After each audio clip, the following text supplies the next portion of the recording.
Welcome back. We now explore the primary use case for Lambda functions, using them anonymously with Python's built-in higher-order functions.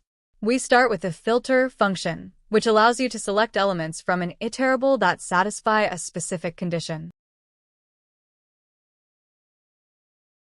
1. Understanding the filter function.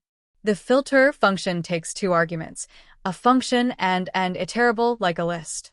The function must return a Boolean value, true or false. Filter applies this function to every item in the iterable and only keeps the items for which the function returns true.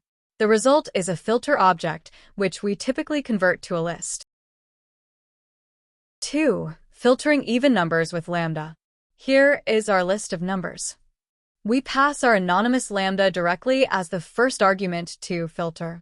The Lambda checks if a number is divisible by 2. Filter then processes the numbers list and even underscore filter only retains the elements where the Lambda returned true. Finally, we convert the result to a list, showing only the even numbers. 3. The benefit of using Lambda. If we had used a regular def function, we would have needed 4 lines of code just to define a simple is_even function. By using an anonymous Lambda, we define the filtering condition right where we need it, keeping the code clean, concise, and localized to a single line.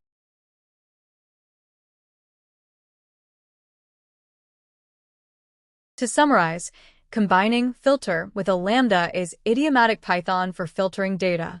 The Lambda provides the Boolean logic, and filter handles the iteration. Okay, our next lecture 13.06. Using the map function. See you there.